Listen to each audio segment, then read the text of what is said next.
We will take cognizance of cultural diversities, but we must protect our children and the future of the country.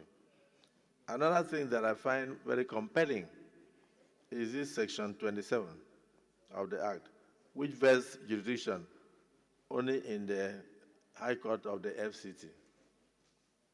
Does it mean that this does not apply generally across Nigeria?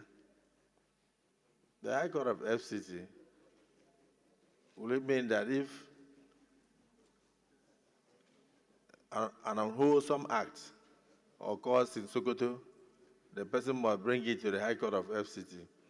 So there are a lot of things that we need to amend and calls for amendment. So it's not cast in concrete. We haven't passed it yet.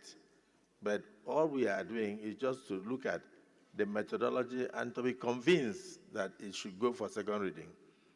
So I think all the people who have spoken allude to the fact that this bill should actually go for second reading. So those in support that this bill be read a second time, say aye. Those against, say nay. The ayes have it. Distinguished colleagues, a bill for an act to repeal the Violence Against Persons Prohibition Act 2015 and enact the Violence Against Persons Prohibition Bill 2024 to eliminate violence in private and public lives, prohibit all forms of violence against persons, and to provide maximum protection and effective remedies for victims and punishment of offenders, and for related matters 2024. Second reading taken. This bill is now referred to the Committee on Judiciary, Human Rights, and Legal Matters to bring back in 6 weeks.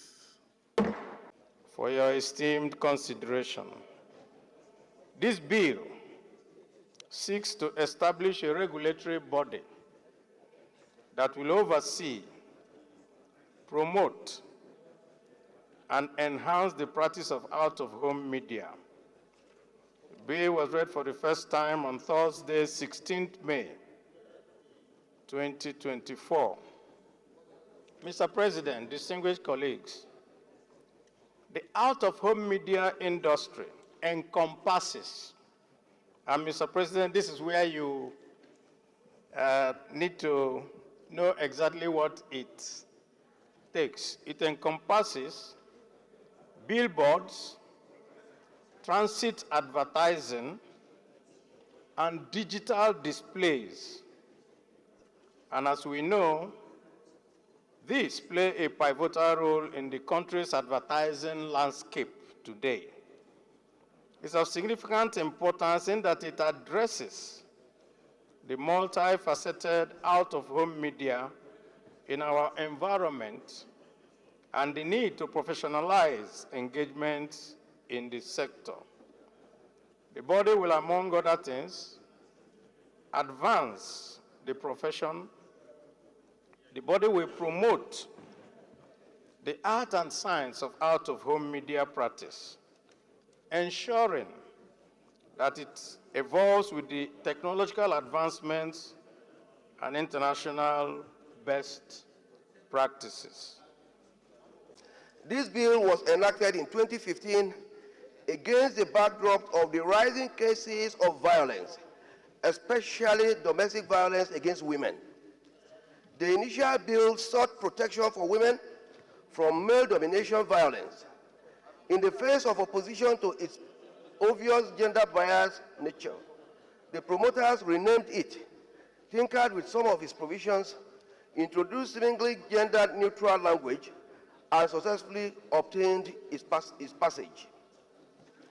Its explanatory memorandum states that it prohibits all forms of violence against persons in private and public life, and provides protection and remedies for victims and punishment of offenders.